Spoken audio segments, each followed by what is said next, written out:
Hello friend, आज के इस वीडियो में हम लोग पढ़ने वाले हैं बिहार के कुछ उत्पादकों के नाम जिसको कि जीआई टैग मिला हुआ है। सबसे पहले हम लोग जीआई टैग को समझ लेते हैं कि ये जीआई टैग होता क्या है।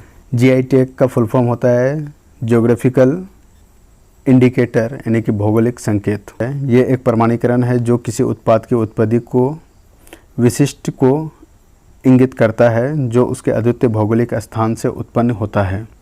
यह बौद्धिक संपदा संरक्षण के एक रूप से दूसरे रूप में कार्य करता है। यह सुनिश्चित करता है कि उत्पाद उस विशिष्ट क्षेत्र से उत्पन्न होते हैं या किसी उत्पाद में उस विशेष क्षेत्र में उत्पन्न होने के कारण कुछ विशेषताएं होती है।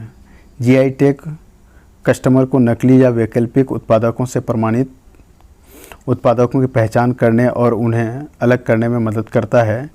यह पारंपरिक प्रथाओं को बढ़ावा देने और सांस्कृतिक विरासत को संरक्षित करने स्थानीय अर्थव्यवस्था का भी समर्थन करता है। जीआई टैग किसी उत्पाद की भौगोलिक उत्पन्न और विशिष्टता के बीच संबंध की मान्यता और समर्थन है जो आर्थिक लाभ और उपभोक्ता विश्वास दोनों प्रदान करता है।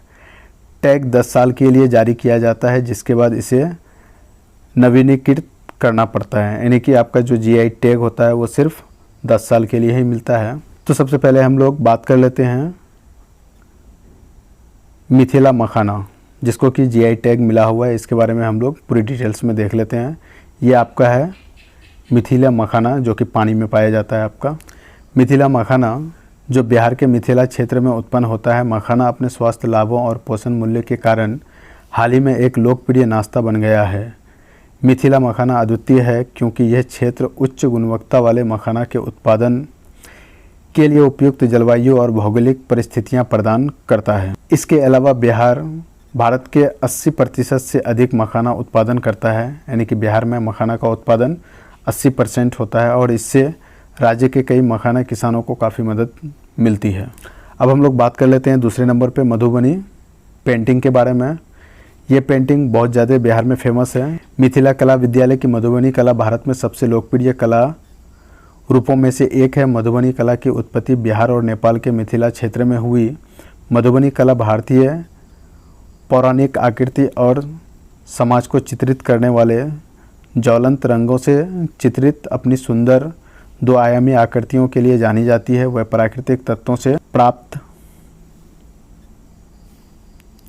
रंगों से बनाए जाते हैं और पारंपरिक रूप से ताज़ा प्लास्टर की गई दीवारों और फर्शों पर चित्रित किए जाते हैं, यानी कि मकान के दीवार में भी इसका पेंट किया जाता है। मधुबनी कला भारत के सबसे प्रतिष्ठित कला रूपों में से एक है जिसे 2007 में जीआई टैग प्राप्त हुआ था, यानी कि मधुबनी पेंटिंग को 2007 में जीआई टैग प्राप्त हुआ था। अब बात कर लेते हैं हम लोग भागलपुर रेशम, यानी कि जिससे कि साड़ी बनाया जाता है। भागलपुर को भारत का रेशम शहर कहा जाता है। भागलपुर के रेशमी वस्त्र और इसकी साड़ियाँ विशेष रूप से अपनी सुंदरता और अस्थायित्व के लिए पूरे भारत में प्रसिद्ध है। भागलपुर के वस्त्र टसर रेशम से बने होते हैं और यहाँ रेशम उद्योग प्राचीन काल से कायम है। विशेष रूप से मौर्य साम्राज्य के तहत फल फूल रहा है।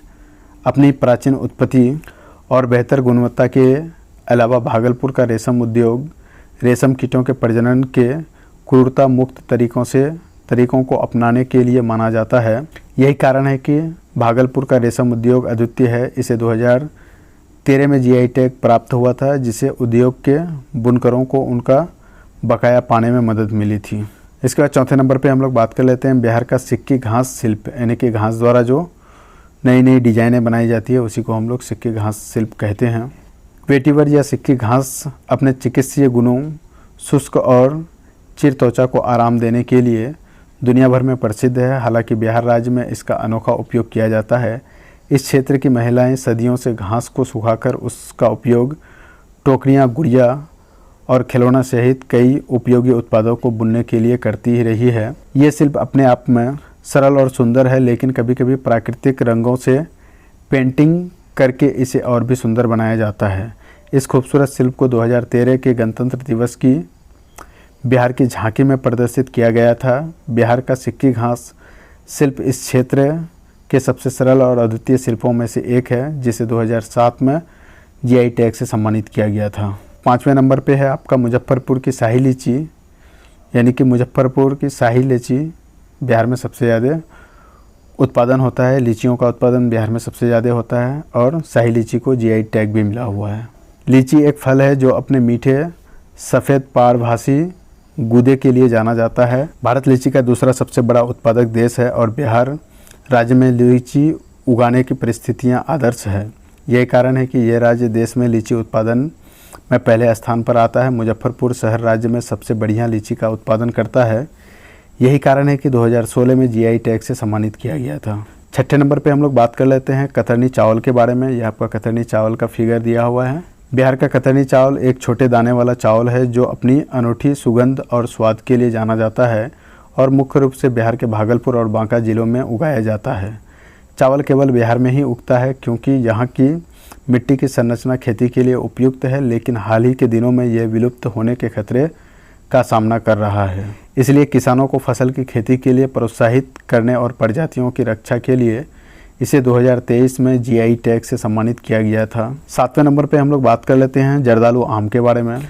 बिहार का जर्दालू आम अपनी मीठी खुशबू, हल्के पीले छिलके और असाधारण स्वाद के लिए जाना जाता है। प्रत्येक जर्दालू आम का वजन लगभग 1.25 किलो होता है और ऐसा माना जाता है कि खड़गपुर के तत्कालीन राजा महाराजा रहमत अली खान यहाँ जर्दालू आम का पौधा लगाने वाले पहले व्यक्ति थे।